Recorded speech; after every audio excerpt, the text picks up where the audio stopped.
Voyante, je vous salue au nom d'Allah, le tout miséricordieux, le très miséricordieux, qui nous protège du Satan banni, et que sa bénédiction et sa paix soient sur le prophète Mohammed sallallahu alayhi wa sallam, sa famille et ses compagnons. Le prêche de ce vendredi apportait la foi au livre saint, le Coran. Ainsi, dans Surat al-Furqan, le discernement, Allah subhanahu wa ta'ala dit qu'on exalte la bénédiction de celui qui a fait descendre le livre du discernement sur son serviteur afin qu'il soit un avertisseur à l'univers. Frères et sœurs croyants, plusieurs preuves montrent bien que le Saint-Coran est certes une révélation divine. C'est vraiment la vérité avec la meilleure interprétation. Frères et sœurs croyants, Allah subhanahu wa ta'ala n'a rien omis d'écrire dans son livre sans le Coran. Il n'est rien dont Allah a des réserves. Il ne le fait descendre que dans une mesure déterminée. Allah a fait descendre le Saint-Coran fragmenté pour que son messager le lise lentement aux gens. C'est ainsi qu'Allah subhanahu wa ta'ala l'a fait descendre graduellement. Ainsi dans Surat al-Ma'ida, la table, verset 15-16, Allah subhanahu wa ta'ala. Aux gens du livre, notre messager vous est certes venu, vous exposant beaucoup de ce que vous cachez de livres et passant sur bien d'autres choses. Une lumière et un livre explicite vous sont certes venus d'Allah. Par ceci, Allah guide au chemin de salut ceux qui cherchent son agrément et les fait sortir des ténèbres à la lumière par sa grâce et les guide vers le droit chemin. Frères et sœurs croyants, le Saint-Coran est le livre complet pour l'immense législation divine, et quiconque en fait sa référence et son guide spirituel sera heureux dans les deux demeures, sur terre et dans l'au-delà. Et quiconque l'abandonne et s'en détourne vivra dans le malheur, que ce soit dans ce bas monde ou dans l'au-delà. Ainsi, dans Surat Allah subhanahu wa ta'ala dit: quiconque suit mon guide ne sera ni égaré, ni malheureux, et quiconque se détourne de mon rappel mènera certes une vie pleine de gêne, et le jour de la résurrection, il sera ressuscité aveugle au rassemblement. Il dira: ô mon Seigneur, pourquoi m'as-tu amené aveugle alors qu'auparavant je voyais? Et Allah subhanahu wa ta'ala lui dira: de même que nos enseignements t'étaient venus et que tu les as oubliés, ainsi aujourd'hui tu es oublié. Ainsi nous sanctionnerons l'outrancier qui ne croit pas aux révélations de son Seigneur. Et certes, le châtiment de l'au-delà est plus sévère et plus durable. Sachez, frères et sœurs croyants, que le Saint-Coran a abrogé avec ses lois toute autre loi des livres précédents, comme il a mis fin aux autres messagers précédents.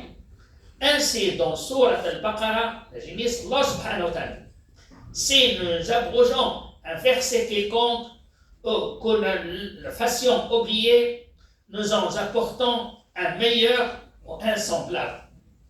Frères et sœurs croyants, il est seul, le livre saint, le Coran, est le seul livre divin dont Allah a assuré l'authenticité, et il n'y a ni manque, ni rajout, ni transformation, ni changement. Ainsi, dans Surat al-Hijr, Allah subhanahu wa ta'ala dit: en vérité, c'est nous qui avons fait descendre le Coran, et c'est nous qui en sommes gardiens. Frères et sœurs croyants, le Saint-Coran traite d'une manière très précise différentes sciences, bien que son détenant qui en reçoit la révélation était illettré. Ne sachant ni lire ni écrire, il n'a fréquenté ni crèche, ni école, ni institut. Oui, le Saint-Coran a traité les sciences dans différents domaines. Le domaine législatif, le domaine naturel, le domaine biographique, le domaine politique, le domaine militaire, etc.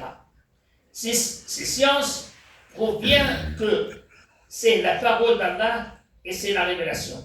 En conséquence, la conception humaine réaliste n'arrivera jamais à prouver que cet homme illettré, ne sachant ni lire ni écrire, pourrait parler de toutes ces sciences si ce n'est pas par la foi.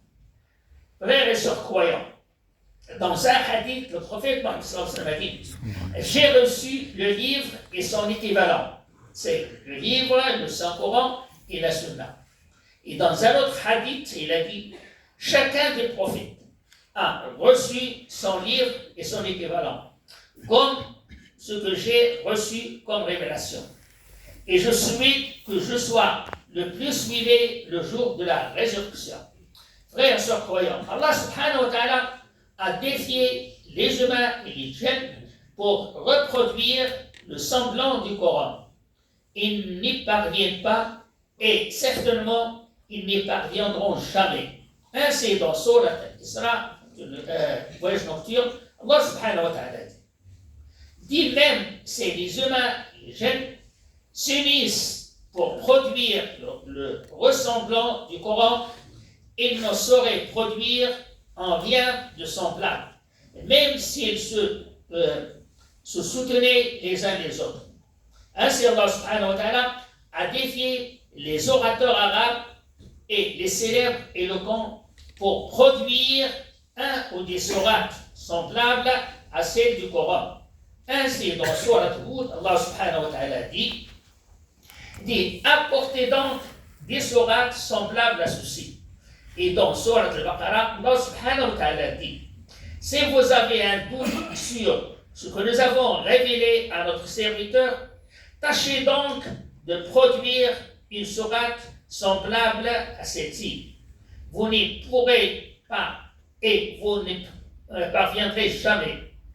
Toutes ces preuves montrent bien que le Saint-Coran est la parole d'Allah et non parole d'humain.